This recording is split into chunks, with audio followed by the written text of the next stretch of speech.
একদিন তোমার নাম মসজিদে হবে এলান, একদিন তোমার নাম মসজিদে হবে এলান। আল্লাহুম্মা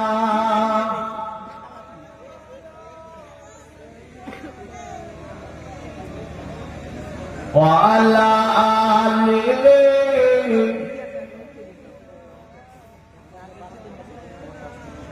আলহামদুলিল্লাহ, যাবতীয় তারিফ, প্রশংসা, গুণগান, গুণকীর্তনা, আরাধনা, অর্চনা, উপাসনা সে মহান স্রষ্টা রব্বুল আলামিনের জন্য, যিনি অক্ষয় অব্যয় নিরঞ্জন নিরাকার রহমানুল্লাহ শারীক বড় ভালোবেসে মেহেরবানি করে একটি জালসা মাহফিলে একত্রিত আশা বসার তৌফিক এনায়েত করেছেন।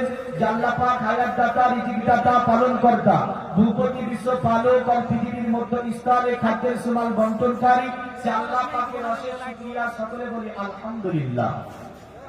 আর একটু মহব্বতে বলেন তো জোরে।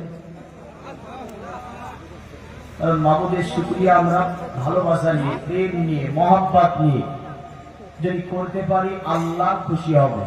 আর যদি আল্লাহর প্রশংসা করতে গিয়ে বানিয়ে আসে, আল্লাহর প্রশংসা করতে গিয়ে যদি আপনি তাতে মনোযোগ না থাকে, তাতে আমার আল্লাহ খুশি হবে না। অতঃপর শেষ নবী, দয়ার নবী, মায়ার নবী, হায়াতুন নবী, জিন্দা নবী, নবী আরবি, হাসনি, কুরাইশি, মাআমিনার লাল, মরুদ দুলাল, আকায়ে নামদার, মাদানিয়ে তাজদার, মাক্কি সরকার, সৈয়দে আবরার ওয়া খিয়ার জনাবে মুহাম্মদুর রাসূলুল্লাহ সকলে পড়ি সাল্লাল্লাহু তাআলা আলাইহি ওয়াসাল্লামের উপরে লাখো কোটি দরুদ ও সালাম অর্পিত বর্ষিত হোক। সকলে বলি আল্লাহুম্মা আমিন। দিনদার, ইমানদার, ফরেজগার, মুত্তাকি বাবাজি ভাই জীবন, প্রথমত আলোচনা আনবো কোরআন থেকে, তারপরে বেদ, মহাভারত, জামনে বাস্তা যা আছে ইনশাআল্লাহ রেফারেন্স করার চেষ্টা করব। তবে একটুখানি সারা শব্দ লাগবে, একটুখানি সারা শব্দ লাগবে। কারণ দেখেন আমাদের এই যে প্রোগ্রাম গুলো হচ্ছে, ওয়েদারটা চেঞ্জ হয়েছে, হঠাৎ করে শারীরিক অবস্থাও চেঞ্জ হচ্ছে, তার সাথে ইনশাআল্লাহ একটু যদি মনোযোগ পাই চাঙ্গা হয়ে যাব। আর যদি বলেন যে না মনোযোগ নেব না, সারা শব্দ দেব না, তাহলে কিন্তু ওয়াজ করা সম্ভব হবে না।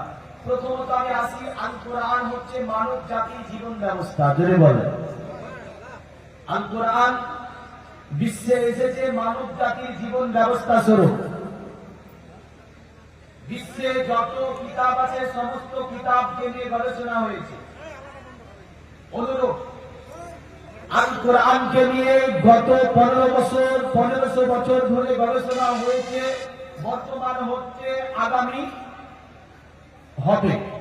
কিন্তু এর গভীরত্ব কত আজ পর্যন্ত কোন সাহিত্যিক, কোন বিজ্ঞানী, কোন দার্শনিক, কোন যোশী, কোন মহর্ষি, কোন জ্যোতিষী আজ পর্যন্ত বলতে সক্ষম হয়নি। বিজ্ঞানীদের ধারণা পৃথিবীতে সমুদ্র কটা আছে? কটা আছে বলেন? 7টা। তারা বলেছে পৃথিবীর 7টা সমুদ্রের গভীরত্ব একদিন হয়তো আমরা মেপে দিতে পারবো। কিন্তু 8তম সাগরের নাম হচ্ছে আল কোরআন। এই আল কোরআনের গভীরত্ব কত, যা কোন পৃথিবীতে কিয়ামত পর্যন্ত কোন বিজ্ঞানী বলতে পারে সক্ষম হবে না। এমন একটি মহান কিতাব, যে কিতাবটা আমার আল্লাহ পাক দুনিয়ার জমিনে পাঠিয়েছেন। কিতাবের প্রথমই চ্যালেঞ্জ করছে আল্লাহ বিশ্বকে। জালিকাল কিতাব লা রাইবা ফিহি, ওই কিতাব जिसके अंदर कोई साफ की सुबह नहीं। এটা এমন একটা কিতাব, যে কিতাবের মধ্যে সন্দেহ তো সন্দেহ, সন্দেহের অবকাশও নাই। বিশ্বের জ্ঞানী, গুণী, বিজ্ঞানী যত আছে সকলকে আল্লাহর একটা চ্যালেঞ্জ, যে আমি কিতাবের প্রথমই তোমাদেরকে বলছি যে এর মধ্যে সন্দেহ জায়গাই নাই। তার মানে কোরআনে কোন রকমের ভুলের জায়গাটাও নাই। জোরে বলেন সুবহানাল্লাহ। তাজ্জুব করা বিষয় হচ্ছে আল কোরআন 114টি সূরা, 6666 আয়াতে ভরা, 7 মঞ্জিলে ঘেরা এই কোরআন। ভারতবর্ষের সরজমিনে কোরআনে 114টা সূরা যে আছে, পরস্পর যেভাবে সাজানো আছে, এখান থেকে আপনি বাংলাদেশ চলে যান একই রকম ভাবে আছে, এখান থেকে আপনি চলে যান পাকিস্তান একই রকম ভাবে আছে, এখান থেকে চলে যান আরব একই রকম ভাবে আছে, এখান থেকে চলে যান আমেরিকা, একই রকম ভাবে আছে। এক কথায় বিশ্বে যত জায়গাতে কোরআন আছে সমস্ত জায়গাতে একই রকম আছে, একটু উল্টো পাল্টা নাই। জোরে বলেন সুবহানাল্লাহ। বিশ্বকে তাজ্জুব করেছে আল্লাহ। কিন্তু আপনি বেদ মিলাতে যান, মিলবে না। ভারতের বেদ বাংলাদেশে মিলে না, গান্ধী বস্ত্র মিলাতে যান, মিলবে না। মহাভারত মিলাতে যান, মিলবে না। এমন করে আপনি শ্রীমদ গীতা মিলাতে যান, মিলবে না। এমন করে ত্রিপিটক মিলাতে যান, মিলবে না। বিভিন্ন জায়গার বিভিন্ন সংস্কারক বিভিন্ন ভাবে মন্ত্রের উলট পালট, অনুচ্ছেদের উলট পালট, পৃষ্ঠা, এই যে মন্ত্রের গিনতিগুলো এই সব উলট পালট করেছে। কিন্তু কোরআন আজ পর্যন্ত কেউ একটা অক্ষর উলট পালট করতে সক্ষম হয়নি। জোরে বলেন সুবহানাল্লাহ। আচ্ছা, কিতাবটা কার উপরে নাযিল হয়েছে? কার উপরে? মুহাম্মদ সাল্লাল্লাহু আলাইহি ওয়াসাল্লামের উপরে নাযিল হয়েছে। কেন নাযিল হয়েছে জানাবেন? যে কেন নাযিল হয়েছে? দেখেন, পবিত্র কোরআন সূরাতুল বাকারাতে আল্লাহ পাক এভাবে বলছেন, আমাদের নবীর পূর্বে যিনি আমাদের জাতি পিতা, এর নাম কি বলেন? ইব্রাহিম আলাইহিস সালাম। তিনি হচ্ছেন জাতির পিতা। হাদিসে যেমন নবী পাক বলছেন, সুন্নাতু আবিকুম ইব্রাহিম আলাইহিস সালাম, এটা হচ্ছে তোমাদের পিতা ইব্রাহিম আলাইহিস সালামের সুন্নাত। যায়েদ বিন আরকাম বলেছিল, মা হাদিহি আবাহি ইয়া রাসূলুল্লাহ। তো নবী কি বলেছিলেন? তোমাদের জাতির পিতা ইব্রাহিমের সুন্নাত এটা। ইব্রাহিম আলাইহিস সালাম একটা ঘরকে নির্মাণ করেছিলেন। ঘরটার নাম কি? কাবা। পবিত্র কোরআন আল্লাহ পাক তিনি বলেন, ইন্না আওয়ালা বাইতিন উজিয়া লিন-নাসি লাল্লাযী বিবাক্কাতা মুবারাকাও ওয়া হুদাল লিল আলামিন। আমি আল্লাহ পাক পৃথিবীর প্রথম ঘর স্থাপিত করেছি কাবাকে, আর এটা মক্কাতে মানে মক্কাতে স্থাপিত।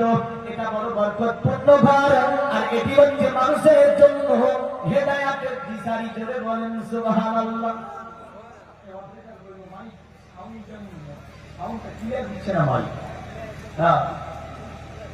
এটা হচ্ছে হেদায়েতের দিশারি। কাজটাকে ইব্রাহিম আলাইহিস সালাম কমপ্লিট করলেন। ইব্রাহিম আলাইহিস সালাম কমপ্লিট করে আমাদের ঘরের কাজ যখন কমপ্লিট, আমরা কি করিব? মৌলভী সাহেবকে ডাকেন না, দেখি কি করে? দোয়া করে নেন, মিলাদ হয়, তারপরে একটু দোয়া হয়, বরকাতান, অতঃপর বসবাস করতে সেখানে সকলে শুরু করে। আল্লাহ নবী ইব্রাহিম আল্লাহকে বলেছিল, ওগো আমার আল্লাহ, পৃথিবীর জমিনে তোমার কাবা মুআজ্জামার কাজকে আমি কমপ্লিট করে দিয়েছি আল্লাহ। এখন তোমার কাছে আমি ইব্রাহিম একটা দোয়া করব, একটা মুনাজাত আমি তোমার কাছে করব। আমার আল্লাহর দরবারে ইব্রাহিম আলাইহিস সালাম হাত উত্তোলন করলেন। আল্লাহকে বলছো, আমার আল্লাহ, পৃথিবীর জমিনে তোমার কাবার কাজ কমপ্লিট করেছি, এখন দোয়াতে তোমার কাছে একটা জিনিস চাইবো, তুমি কি আমাকে সেই জিনিসটা দান করবে? আমার আল্লাহ বলেছিল, ইব্রাহিম, আমার নবী ইব্রাহিম, বলো তুমি আমার কাছে কি নেবে? তুমি যা চাইবে আমি আল্লাহ পাক তোমাকে সেটাই দান করব। ইব্রাহিম আলাইহিস সালাম আল্লাহকে বলছে, আল্লাহ, তোমার কাছে জমি জায়গা নেব না, সোনা জহরা মুক্তা হীরা নেব না, ওগো আমার আল্লাহ, তোমার কাছে যেটা চাইবো সেটা কি দেবে? আল্লাহ বলছে, হ্যাঁ ইব্রাহিম, বলো তুমি কি নিবে? আমার আল্লাহর কাছে ইব্রাহিম বলছে, রব্বানা আবআসফিহিম রাসূলাম মিনহুম, আমার আল্লাহ, পৃথিবীর জমিনে তুমি আমার বংশের মধ্যে একজন নবী পাঠিয়ে দাও, যে নবীটা পৃথিবীর জমিনে আসার পরে তোমার দিন মানুষকে শিখিয়ে দেবে, তোমার দিন মানুষকে জানিয়ে দেবে, তোমার কিতাব মানুষকে পড়িয়ে দেবে, তোমার কিতাব মানুষকে জানিয়ে দেবে। এ আমার আল্লাহ, এমন সুন্দরতম নবী তুমি পৃথিবীতে একজন পাঠিয়ে দাও। আমার আল্লাহ বলে, ইব্রাহিম,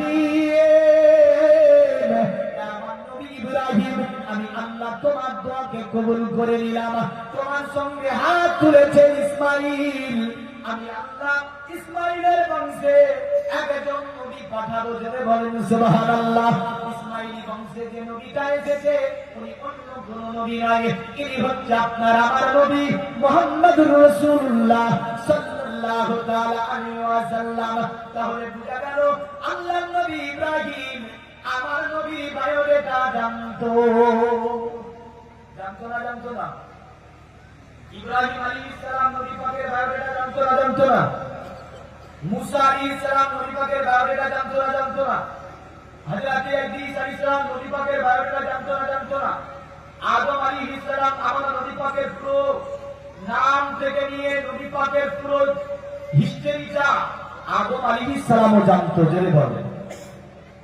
এখন ওয়াজের শুরুতে আমি আপনাকে এটা প্রথমত নবী পাক সাল্লাল্লাহু আলাইহি সাল্লামের নূর বিষয়ে একটা চ্যাপ্টার আলোচনা করব। অতঃপর নবী পাক সাল্লাল্লাহু আলাইহি সাল্লামের মুনতাকিল পরস্পর যে তিনি 90 জন পুরুষের স্তম্ভে মুনতাকিল হলেন, দ্বিতীয় চ্যাপ্টারে থাকবে।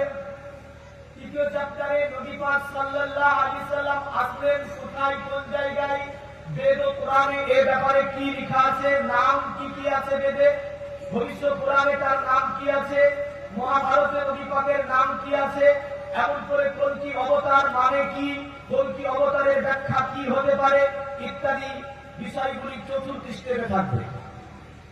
প্রথম স্টেপ আমি তাহলে দেখা যাচ্ছে যে আদম আলাইহিস সালাম তিনি আমার নবীজির নাম জানতো।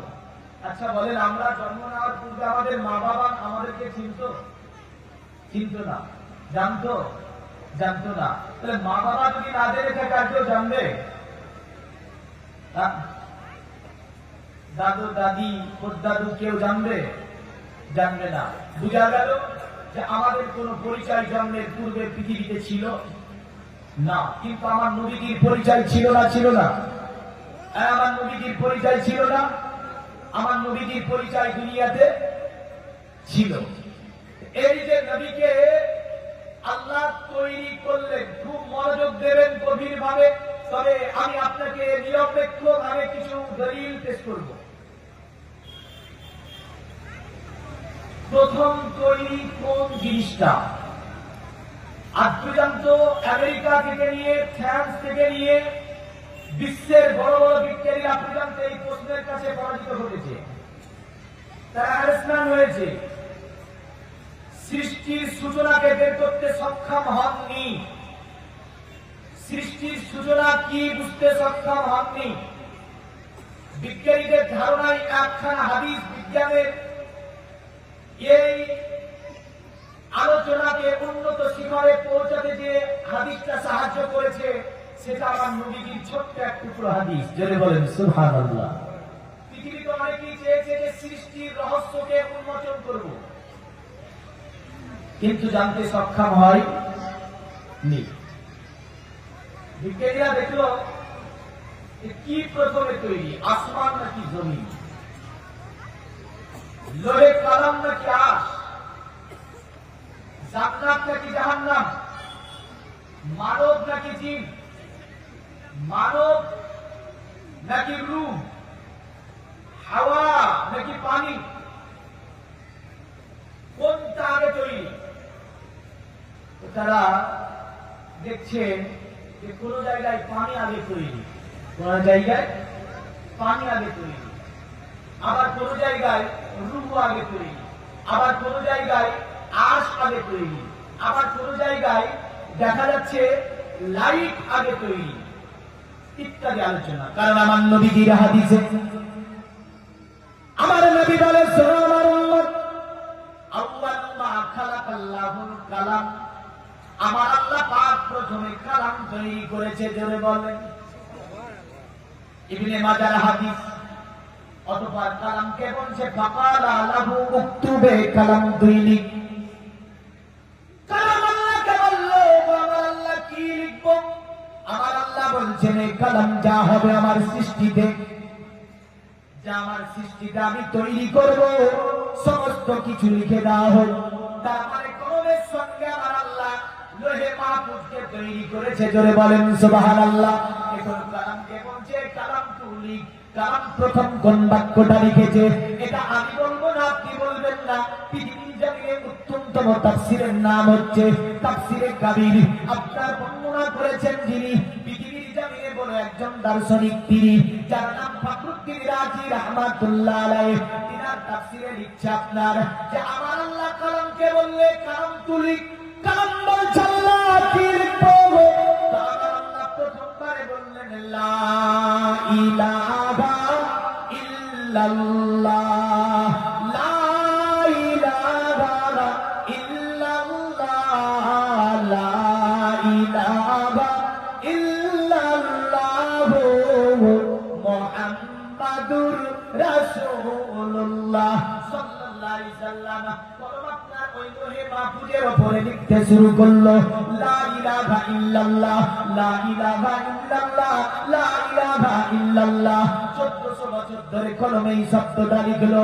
আমার আল্লাহ 1400 বছর পরে কালামকে বলছে, কালাম কি ব্যাপার? আমি তো বলেছিলাম তোকে বলতে, লিখতে লা ইলাহা ইল্লাল্লাহ মুহাম্মাদুর রাসূলুল্লাহ, কিন্তু লিখা দেখছি আমি শুধু লা ইলাহা ইল্লাল্লাহ।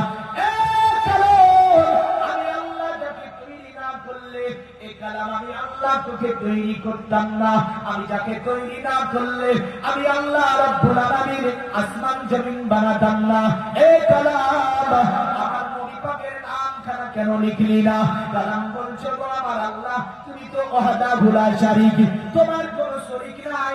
তোমার পাশে যে মুহাম্মদ নামটা দেখতে পাই, ওই নামটা কার? ওই নামটাকে কেন তা তোমার পাশে তাকে স্থান দেওয়া হলো? আমার আল্লাহ বলে, এ কালাম, আমি আল্লাহ মুহাম্মদকে না বানালে আমি আল্লাহ কিছুই বানাতাম না। জোরে বলেন সুবহানাল্লাহ।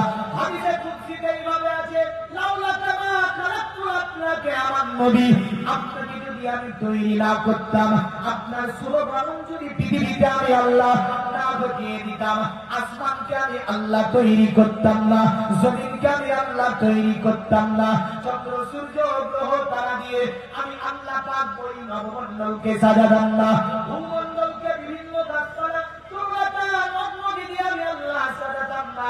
একটাই কারণে সাজিয়েছি, হে নবী, আপনার কারণে। জোরে বলেন সুবহানাল্লাহ।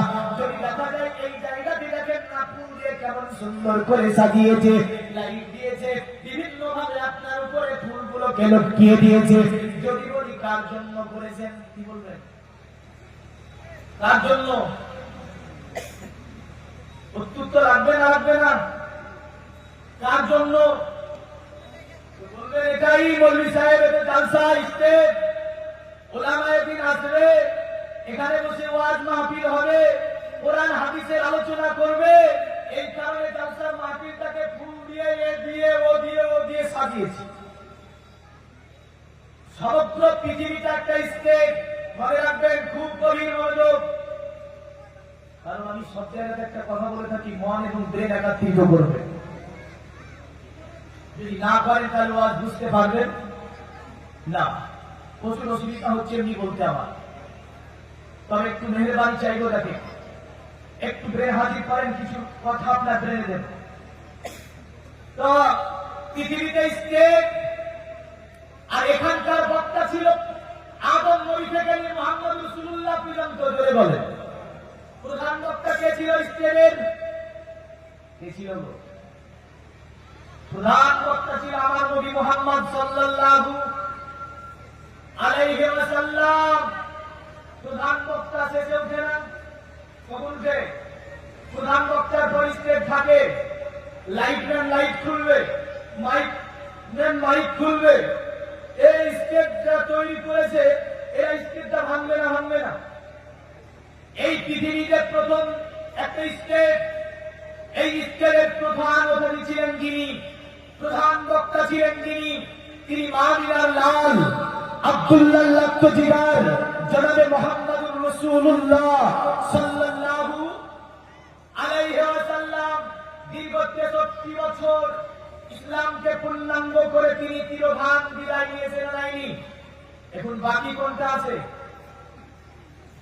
স্টেজটা ভাঙতে, মানে এই দুনিয়াটা ভাঙতে। ভেঙে যাবে না, যাবে না, যাবে না।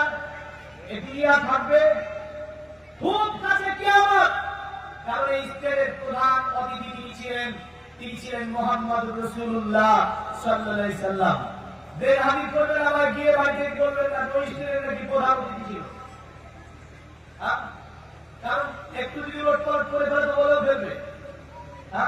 দেখা যাচ্ছে স্টেজ, আমি কোন স্টেজের কথা বলেছি যদি না বুঝতে পারে তো বলেও ফেলতে পারে। এই স্টেজ নয়, দুনিয়াটা একটা স্টেজ। এই সমগ্র পৃথিবী একটা স্টেপ, এর উপরটা সামিয়ানা হচ্ছে আসমান। জোরে বলেন কি? আল্লাহ বলছে না وَبَنَيْنَا فَوْقَكُمْ سَبْعًا شِدَادًا وَجَعَلْنَا سِرَاجًا وَهَّاجًا وَأَنزَلْنَا مِنَ الْمُعْصِرَاتِ مَاءً ثَجَّاجًا لِنُخْرِجَ بِهِ حَبًّا وَنَبَاتًا وَجَنَّاتٍ أَلْفَافًا। আমি আল্লাহ পৃথিবীর উপরে সাতটা আসমানকে বড় মজবুত করে বিছিয়েছি। জোরে বলেন। এবং তার নিচে কালো কালো কালো কালো মেঘদান করেছি, তা থেকে বৃষ্টি বর্ষণ হয়। আর তোমরা কি করো? অনেক ধরনের ফলমূল তৈরি করো। ইন্না ইয়াউমাল ফাসলি কানা মিকাতা। কিন্তু বান্দা মনে রেখো, একটা দিন আমি আল্লাহ নির্ধারিত করে রেখেছি, যেই দিন তোমার লাগামটাকে ধরে আমি টান দেব, পৃথিবীর কোন শক্তি তোমাকে রাখতে পারবে? পারবে? আল্লাহ বলছে একদিন তোমাকে আমার সম্মুখে দাঁড়িয়ে জবাব দিতে হবে।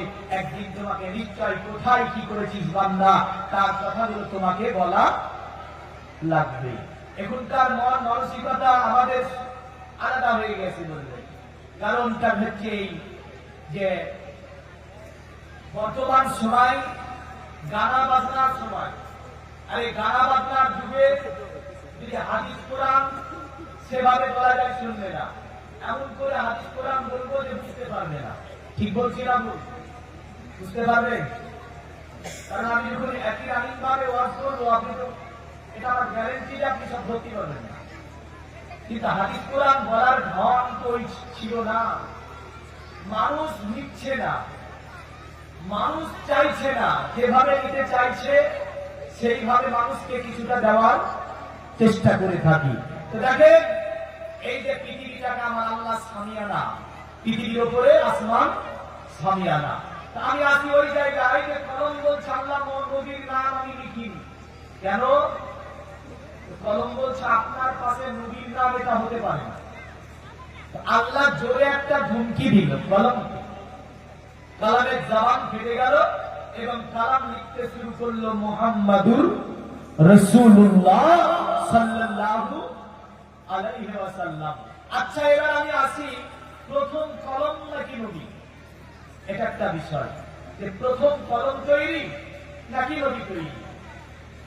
তবে হ্যাঁ, আউয়ালু মা খালাকাল্লাহুল কালাম, এই যে হাদিস, এরকম হাদিস অনেকগুলো আছে।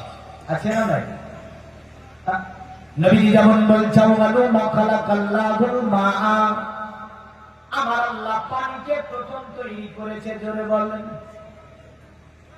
নবী বলে পৃথিবীর জমিনে আমার আল্লাহ পাক আউয়ালু মা খালাকাল্লাহুল আরশ, আমার আল্লাহ আরশকে প্রথমে তৈরি করেছে। আরেকটা হাদিসে এভাবে আছে আউয়ালু মা খালাকাল্লাহুর রূহ, আমার আল্লাহ রূহকে প্রথম তৈরি করেছে। আরেকটা হাদিসে এভাবে আছে আউয়ালু মা খালাকাল্লাহুন নূর, আমার আল্লাহ নূরকে প্রথম তৈরি করেছে। মনে রাখবেন, কোন হাদিসে আছে আল্লাহ প্রথমে রূহ তৈরি করেছে। এই যে প্রথম, এই শব্দটা হচ্ছে আপনার কি শব্দ? বাংলা। আর এই প্রথমের আরবি শব্দ হবে আউয়াল। আর সংস্কৃতি শব্দ কি হবে? সংস্কৃতি শব্দ হবে আপনার, যেমন করে সংস্কৃতি ভাষাতে এভাবে আছে যেমন শুক্ল পক্ষ সামাদু বিমাসি মাদাবাং যাতে ত্রস্তং পুত্রাং পিত্র হুষ্ট মানুষ্য, মানে আপনার শুক্ল পক্ষ মানে হচ্ছে প্রথম। তাহলে বোঝা গেল আরবি হবে আউয়াল, বাংলা হবে আপনার কি প্রথম। আর সংস্কৃতি ভাষাতে বলতে গেলে বলতে হবে শুক্ল পক্ষ মানে প্রথম দিকে, প্রথম দিকে। এই দুনিয়ার মনে মুসলমান মনে রাখবেন, আমার নবীজি প্রথম শব্দটাকে বিভিন্ন জায়গায় নিয়েছে, কিন্তু সর্বপ্রথমের কথা এই হাদিসে উল্লেখ করা হয়নি। জোরে বলেন সুবহানাল্লাহ। কিন্তু সর্বপ্রথমের কথা জাবির রাদিয়াল্লাহু তাআলা আনহুর হাদিসে এইভাবে আছে, সাহাবী জাবির আমার নবীর দরবারে বসে আছেন। আমার নবীকে বলে ইয়া রাসূলুল্লাহ, ইয়া হাবিবাল্লাহ, ওগো নবীজি,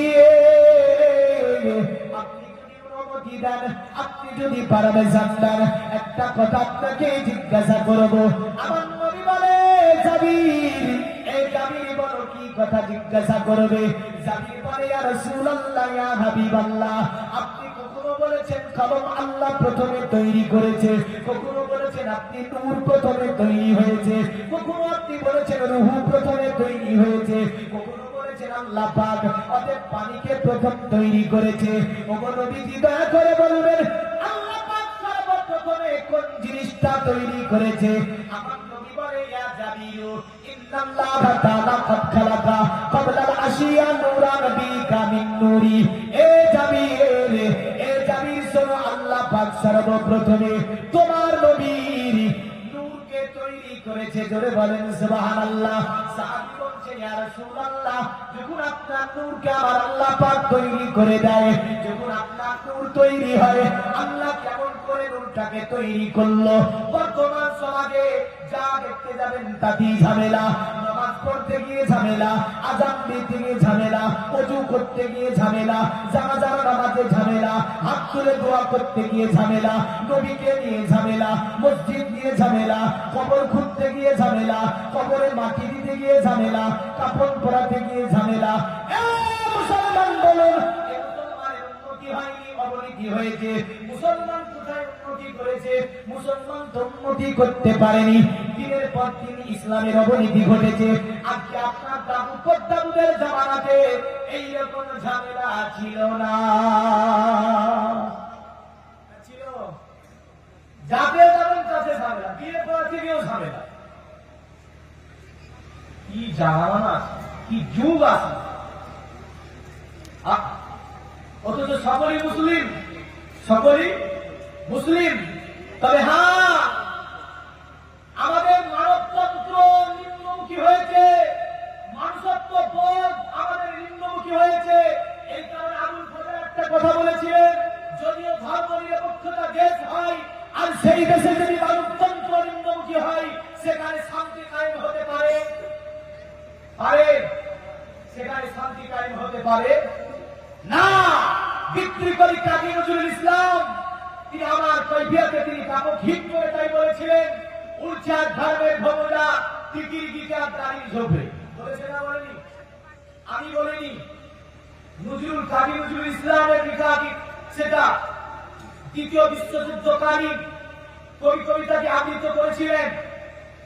তো তাতে তিনি লিখেছিলেন যে উলচার ধর্ম ভবনা টিকির গিটার দাঁড়িয়ে ঝোপে। তিনি যদিও দাড়িকে নিয়ে কথা বলেছেন, আমি এটা একমত নয়, তবু আপনি যদি মিলিয়ে দেখতে যান, এই দার্শনিকের কথা দেখতে পাবেন। হ্যাঁ, মিলে যাবে। ফতোয়া দিয়ে দিয়ে উল্টা পাল্টা করে ইসলামের 12টা বাজিয়ে দিয়েছে, বাজিয়েছে না বাজায়নি? আরে সম্প্রীতি কি, ভালোবাসা কি, ইসলাম কি, প্রেম কি, ঐক্য কি, এই বার্তা আমরা দিতে শিখিনি না? শিখেছি। হ্যাঁ, ওটা বলছে না, এটা বলছে না, এটা যাই। সম্প্রীতি থাকবে, ভালোবাসা থাকবে, ঐক্য থাকবে। অথচ উভয়ই বলে লা ইলাহা ইল্লাল্লাহ মুহাম্মাদুর রাসূলুল্লাহ, উভয়ের কালেমা এক। ঝামেলা কোথায়? ঝামেলা করবেন না, খবরদার। আগেকার জামানায় মসজিদ ছিল কাঁচা, আর এখনকার জামানায় মসজিদ হয়েছে মার্বেল করা, পাকা। আমার দাদুদের ঈমান ছিল পাকা, মসজিদ ছিল কাঁচা। আর আমাদের মসজিদ হয়েছে পাকা, ঈমান হয়েছে কি হয়েছে? ঈমান হয়েছে কাঁচা। আপনি ভাবছেন দাদুদের ঈমান ছিল না? আগেকার জামানাতে দাদুরা দোয়া করলে কবুল হয়ে গেছে, এখন আমাদের দোয়া কবুল হয় না, বুঝলেন? এক জায়গায় 100 মানুষ বসে দোয়া করি, তাও কবুল হয় না। আর আগে কিছু মুরব্বী ছিল, ওই মুরব্বীরা দোয়া করেছে, কবুল হয়ে গেছে। কেন? কারণ হচ্ছে তাদের মধ্যে ফিতনা ছিল না, তাদের মধ্যে আপনার এই ঝামেলা ছিল না, একের উপরে গীবাত ছিল না, একের উপরে নিন্দা করতো না। তারা এক যেটুক পারত মসজিদে গিয়ে ইবাদতই করতো। জোরে বলেন সুবহানাল্লাহ। আর আমরা মসজিদে কিছু দিয়ে সময় টেক্কা দেওয়া করি না, করি না? নমাজি নামাজ দিয়ে টেক্কা দেওয়া হয় না? একই মানুষত্ব। আরে আমি তো গিয়েছি আল্লাহকে খুশি করার জন্য, তুমি কি করে খুশি করবে তুমি করো, টেক্কা দিও না। তুমি কি করে আল্লাহকে খুশি করবে তুমি করো আল্লাহকে খুশি। তুমি যদি আল্লাহকে খুশি করে দিতে পারো নিশ্চয় তোমার জন্য জান্নাত আছে। জোরে বলেন সুবহানাল্লাহ। আমি যদি আল্লাহকে খুশি করে দিতে পারি নিশ্চয় আমার জন্য জান্নাত আছে। কিন্তু এই বাড়ির সাহিংসা নিয়ে টেক্কা দিয়াবি করে আল্লাহ পাওয়া যাবে এটা বিষয় নয়। আসি এবার আমি যে মুহাম্মদ সাল্লাল্লাহু আলাইহি সাল্লামের নূর কি করে তৈরি হলো এই বিষয়টা তো ঝামেলা। তো নবীকে ফয়সালা করছে, জাবির জিজ্ঞাসা করছে, ইয়া রাসূলুল্লাহ আপনি বলুন আপনাকে আল্লাহ কি করে তৈরি করলো? আল্লাহর নবী বলে ফাজালা জালিকান নূর আদুরু বিল কুদরাত। আমার আল্লাহ আমার নূরকে আল্লাহ পাকের কুদরত দিয়ে তৈরি করেছে। জোরে বলেন ঝামেলা আছে কোন ঝামেলা নাই। আল্লাহর কুদরতের কাছে পৃথিবীর কোন জ্ঞান কাজ করবে না, আধুনিক বিজ্ঞানের কম্পিউটার কাজ করবে না, পৃথিবীতে কোন মেমোরি আপনার কোন গবেষণা কাজে লাগবে না। আমার আল্লাহ পাকের কুদরত দিয়ে নবী এক কথাই বলেছেন ফাজালা জালিকান নূর আদুরু বিল কুদরাত। আমার আল্লাহ পাক আমার নূরকে তৈরি করে আল্লাহ পাকের কুদরত দিয়ে। এ নিয়ে তাফসীরে কাবীর ফখরুদ্দীন রাজি বর্ণনা করে আমার নবীর নূরকে যখন আল্লাহ তৈরি করে এক টুকরো নূরকে আমার আল্লাহ হাতে নিলেন, নার পরে কুদরতি হাতে নিলেন, নার পরে আল্লাহ বলছে কুনি হাবিবি আনতা ইশকি ওয়া আনা ইশকুকা। এ নূর তুমি আমার বন্ধু তৈরি হয়ে যাও, আর তুমি আমার দোস্ত তৈরি হয়ে যাও।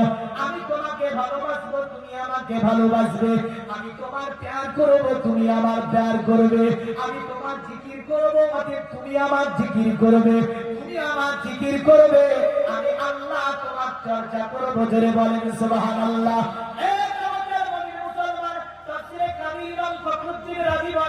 আল্লাহ পাক নবীর নূরকে এভাবে তৈরি করে দিলেন। এখন স্রষ্টা আছে তিনি কটা? এই স্রষ্টা কত? একক বলেন, এক নয় একক বলেন। স্রষ্টা কত? কোরআন বলছে কুলহু আল্লাহু আহাদ। আল্লাহ হচ্ছে একক। হে হাবিব আপনি বলুন আল্লাহ হচ্ছে এক। জোরে বলেন। পৃথিবীর নবীর মুসলমানের এই কারণে অথর্ব বেদে বলেছে এভাবে একাং ব্রহ্মদত্ত নাহি না দত্তি কিঞ্চন একাং অদ্দত্তং না দ্বিতীয় না তৃতীয় চতুর্থ না পঞ্চত্তে না পঞ্চম না ষষ্ঠম সপ্তম না পঞ্চত্তে না অষ্টম না নবম দশম না পঞ্চত্তে একাং বিদুনে কি বৃতং বেদ। আল্লাহ যিনি তিনি এক, তার কোনো দ্বিতীয় হয় না, তৃতীয় হয় না, চতুর্থ হয় না, পঞ্চম হয় না, ষষ্ঠম হয় না, সপ্তম হয় না, অষ্টম হয় না, নবম হয় না, দশম হয় না। আল্লাহ যিনি হয় তিনি এক। জোরে বলেন সুবহানাল্লাহ। জয় তম্বেদমে কবিতম্বে। আর তাকে যারা একক বলিয়া জানিবে তাহারাই তাহাকে প্রাপ্ত হইবে। আল্লাহ এক, তার কোন শরীক আছে? তার কোন শরীক নাই। আল্লাহ ছাড়া কোন ইলাহ আছে? ইলাহ আছে? আল্লাহ ছাড়া ইলাহা নাই। আল্লাহ ছাড়া অন্য কাউকে সিজদা করা যাবে? যাবে? যাবে না। কিন্তু কোন কেউ ব্যক্তি যদি মাজারে গিয়ে সিজদা করে মানবেন? মানবেন? মাজারে আজারে আস্তালা বাস্তালা তেলতলা বেলতলা ও যে যা যত জায়গা বলেন না কেন আল্লাহ ছাড়া অন্য কাউকে সিজদা করা হারাম এবং শিরক। বুঝা গেল? আল্লাহ ছাড়া অন্য কাউকে সিজদা করা যে নিয়তি হোক না কেন, নিয়ত যাই করুক না কেন, হারাম এবং কি হবে? হারাম এবং কি হবে? শিরক হবে। খবরদার আল্লাহ ছাড়া কাউকে কারোর সম্মুখে মাথা নত করা যাবে না। এখন যদি কেউ এসে বলে পীর সাহেবকে এই পীর সাহেব কি সিজদা করা যায় না? আরে সিজদা করতে হলে নবীজি বলেছে কি জানেন? আল্লাহ ছাড়া যদি অন্য কাউকে সিজদা করা জায়েজ থাকতো। সুবহানাল্লাহ। আমার নবী বলে পৃথিবীর নারী শোনো তোমাদেরকে নিজের স্বামীকে সিজদা করা অনুমতি দিতা।